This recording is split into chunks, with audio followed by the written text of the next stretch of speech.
नमस्कार मित्रांनो, मी मनीष सावंत आणि गणेश चतुर्थी ह्या आमच्या सिरीजमध्ये, ह्या आमच्या मालिकेमध्ये तुम्हा सर्वांचं खूप खूप स्वागत आहे. आपण मागच्या एपिसोडमध्ये बघितलं मातीपासून एक गणपतीची मूर्ती कशी तयार केली जाते आणि ह्या एपिसोडमध्ये आपण बघणार आहोत की गणपतीची मूर्ती तयार झाल्यानंतर त्याच्यावर किती रंग चढवले जातात. त्याच्यासाठी प्रायमर व्हाईट कलर आहे, नंतर बॉडी कलर आहे, बॉडी शेडिंग आहे, नंतर बाकीचं सोनं घालणं किंवा नजर उघडणं, हे जे सगळे प्रोसेस आपण आज बघणार आहोत. गणेश चतुर्थी मालिका करण्याचं आमचं एकच कारण आहे, कारण की खूप जण ह्या कोरोनाच्या प्रादुर्भावामुळे गावाकडे येऊ शकत नाही, खूप जण आपल्या घरापासून दूर आहेत. तर त्यांच्यासाठी आपण सर्व गणेश चतुर्थीशी निगडीत सर्व म्हणजे गणपती मूर्ती कशी बनवली जाते, रंगकाम, पूजन, भजन किंवा विसर्जन, ह्या सर्व गोष्टी आपण पोचवण्याचा प्रयत्न करणार आहोत ह्या मालिकेमधून. सध्या कोरोनाचा प्रादुर्भाव जरी असला तरी कोकणात गणेश चतुर्थीचा खूप जास्त उत्साह आहे. मागील एपिसोडमध्ये तुम्ही बघितलं मूर्ती कशी तयार केली जाते आणि आपण आज बघणार आहोत रंगकाम कसं होतं. तर ह्या व्हिडिओला लाईक करा, मेन म्हणजे 5,000 लाईक आपण ह्या टार्गेट ठेवूया आणि ही व्हिडिओ आता चालू करूया आपण. ही आहे मातीची मूर्ती. तुम्ही मागच्या एपिसोडमध्ये बघितलं मातीची मूर्ती कशी बनवतो. त्याच्यानंतर ही मातीची मूर्ती झाल्यानंतर आता ती मातीची मूर्ती सुकलेली आहे आणि या मातीच्या मूर्तीला आता पेंट करायचं म्हणजे रंग. हा व्हाईट प्रायमर याला म्हणतात, प्रायमर पण क्वालिटीतला प्रायमर आहे. तो आता आम्ही गणपतीला मारू.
शेवटचा कलर म्हणजे सोनेरी कलर.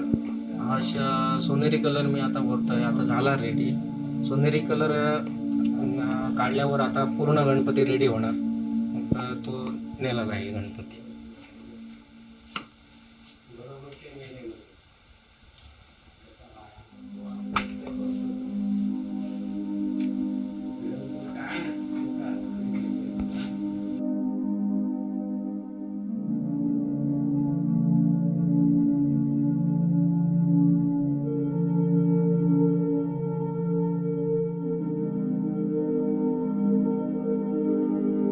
तर मित्रांनो, आमच्याच टीम मधला करण चेटकर पण रंगकाम खूप चांगल्या प्रकारे करतो. तर त्याने आपल्याला दाखवलं आज. करण, बोल. नमस्कार.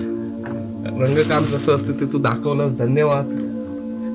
आणि असेच आमचे गणेश चतुर्थी या मालिकेत पुढील एपिसोड येणार आहे. म्हणजे कसं पूजन केलं जातं, भजन कसं करतात, डेकोरेशन वगैरे सगळं आपण ह्या सिरीज मध्ये दाखवणार आहोत. तर त्यासाठी चॅनलला सबस्क्राईब करा, बेल आयकॉन दाबा आणि नक्की बघा, लाईक करा आणि जेवढ्या लोकांना शेअर करून भेटतो तितक्या लोकांना शेअर करा. नक्की तुम्ही बघा. धन्यवाद. खूप मेहनतीचं काम आहे. म्हणजे कलरिंग साधारण खूप जास्त टाइम घेतो.